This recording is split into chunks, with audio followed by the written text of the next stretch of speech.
মৃত স্বামীর পৈতৃক সম্পত্তি থেকে বঞ্চিত হয়ে ধর্নায় গুরুতর অসুস্থ বিধবা মহিলা। ঘটনাটি ঘটেছে মাথাভাঙা শহরের মদনমোহন মন্দির সংলগ্ন ৪ নম্বর ওয়ার্ড এলাকায়। মৃত বুড়া পাণ্ডের স্ত্রী সুপর্ণা পাণ্ডে জানান, আমার দুটো কিডনি বিকল, ডায়ালিসিস করে বেঁচে আছি, চোখেও দেখতে পারি না, অর্থের অভাবে চিকিৎসাও করাতে পারছি না, মাঝপথে থমকে রয়েছে চিকিৎসা। শ্বশুর মশাইয়ের জমির কোনো ভাগ দিচ্ছে না তার ছেলে কালু পাণ্ডে। আমার স্বামী বেঁচে থাকতে জমির ভাগের জন্য আসলে বিভিন্ন তালবাহানা করে তাকে ফিরিয়ে দিত কালু পাণ্ডে, এমনটাই জানান তিনি। তাই নিরুপায় হয়ে আজ জায়গার ভাগ পেতে ধর্নায় বসেছেন। যদি এই অংশ থেকে বঞ্চিত হয় তবে মৃত্যু ছাড়া কোনো রাস্তাই খোলা নেই বলেও বলেন তিনি। এদিকে ওয়ার্ডের কাউন্সিলরের স্বামী অভিজিৎ চৌধুরী জানান, যেই মহিলা আজ ধর্নায় বসেছেন উনি গুরুতর অসুস্থ, তার কাছে সংসার চালানোর পাশাপাশি চিকিৎসা করানোর টাকা নেই, তাই তিনি স্বামীর পৈতৃক সম্পত্তির ভাগ পেতেই ধর্নায় বসেছেন। তবে এই সম্পত্তির ওয়ারিশখান বাইরে থাকায় জমির ভাগ বাটোয়ারা সম্পূর্ণ হচ্ছে না বলে জানি, এমনটাই জানান। রাস্তার বসায় কারণ ওনাদেরকে হাজার ভাগ ধরে বলা হচ্ছে, ওনারা কোনো কথাই শুনছে না। আজকে আমি যখন চোখটা যখন আমার অল্প অল্প কম দেখছিলাম, তখন থেকে ওনাদের বলছিলাম যে এখন না ভাগ হয় তাও ঠিক আছে, আমাকে কিছু টাকা দেওয়া হোক, তাহলে আমি চোখটা ট্রিটমেন্ট করতে পারি। বলে না, এখন কোনো কিছু হবে না। এই বলতে বলতে বলতে আমি ফোন করে যাই, ওরা কোনো রকমই করে না। আজ 2 বছর হয়ে গেল, বাবু অন্যে চলে গেছে, আমি এই দিদির কাছে এসে পড়ে আছি। হ্যাঁ, দিদির কাছে এসে পড়ে আছি, হঠাৎ করে এখন কিডনিতে খারাপ দেখা দেয়, কিডনি এখন ডায়ালিসিস চলছে। এখন আর ডায়ালিসিস করতে পারছি না, আমার অনেক টাকা বিল হয়ে গেছে, এনারা কোনো কথা শুনছে না। আমার ভাসুর কালু পাণ্ডে মেন হচ্ছে এই বাড়ির কালু পাণ্ডে, ও কোনো ভাইকে জমি দিচ্ছে না, কাউকে কিচ্ছু দিচ্ছে না। আমাকে না দিলে আমি কোথা থেকে কি করব? আমার একটা বাচ্চা মেয়ে, তার স্কুল নষ্ট হয়ে গেল, তাকে পর্যন্ত পড়াতে পর্যন্ত পারলাম না, খেতে পর্যন্ত পারছি না। আচ্ছা, আমি চোখে অন্ধ, দুটো কিডনি নষ্ট, তাও তারা শুনছে, হাসছে, কিন্তু কোনো রকম কোনো রিপ্লাই করছে না। ওরা কবে করবে না করবে তারা কোনো রকম কোনো বলছে না, মানে দিচ্ছে না, না দিচ্ছে না। মানে কতদিন ধরে এই সমস্যা? এটা এই সমস্যা হচ্ছে, বাবু পান্ডা চলে গেছে 2 বছর, 2 বছর থেকে আমি শুরু করি, আমি না খেতে 2 বছর ধরে আমি না খেতে পাচ্ছি। আমার মেয়েটাকে নিয়ে আমি একদম যে মেয়েটার মুখে খাবার তুলে দেবো, আমার সে ক্ষমতা পর্যন্ত নেই। এই দিদির কাছে ছিলাম, দিদির জামাইবাবু মারা গেল, 2 মাস হয়েছে, একদম আমরা অসহায় নিঃস্ব ভিখারি। জায়গা থাকতে একটা জায়গা দিচ্ছে না, 1 লাখ টাকা আমাদের বাড়ি ভাড়া হয়ে। তাহলে আপনি এই আপনার স্বামীর বাড়িতে থাকছেন না কেন?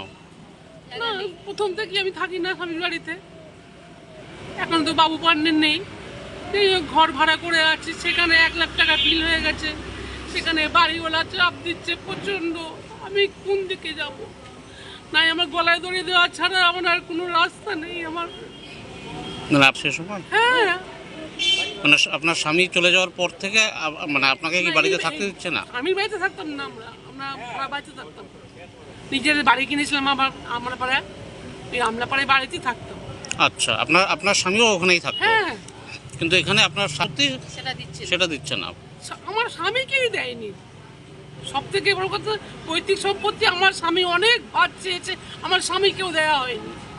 এখন সব ভাইরা সব কেউ খেতে পাচ্ছে না, একমাত্র কালু পাণ্ডে ছাড়া, কিন্তু কোনো ভাইকে সম্পত্তি দিচ্ছে না। আপনি কি হ্যাঁ হ্যাঁ জানিয়েছিলেন?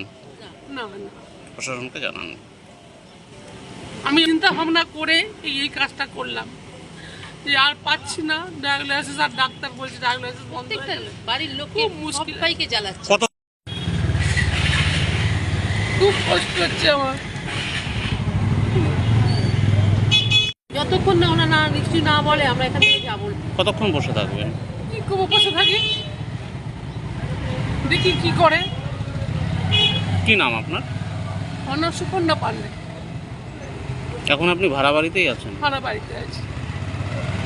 মারা গেছে, ওনার সম্পত্তি ওকে দিয়ে প্রত্যেক বাড়ি বলি যে ওনার কী করে চলবে, একটা মেয়ে 12 বছরের মেয়ে, ওরা শুনলো না। আমি 2 বছর আমি আমার বাড়িতে নিয়ে চলে গেছিলাম, যাই হোক আমি যা খাচ্ছিলাম তাই ওকে দিচ্ছিলাম। ওনার যেই রোগটা ধরা পড়ে গেল আমার পক্ষে সম্ভব নয়। আজকে আমার 2 মাস হলে আমার স্বামী মারা গেছে, আমি আর পেরে উঠছি না।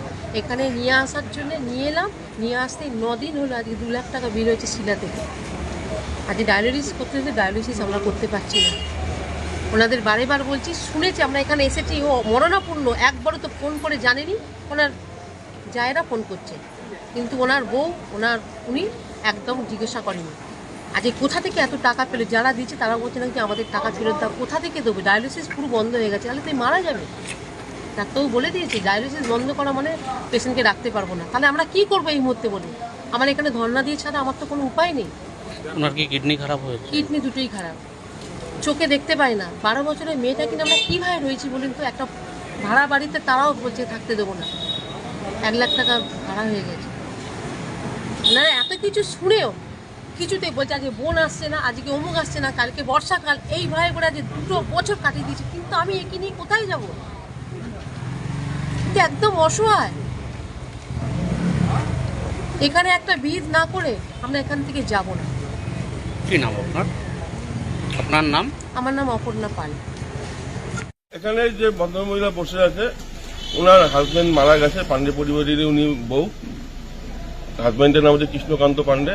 উনি মারা যাওয়ার পর উনি অসুস্থ আগেই ছিল, এখন বেশি অসুস্থ হওয়াতে ওনার ডায়াবেটিস চলছে, মানে খুবই খারাপ অবস্থা, ওনার সংসারও চলছে না।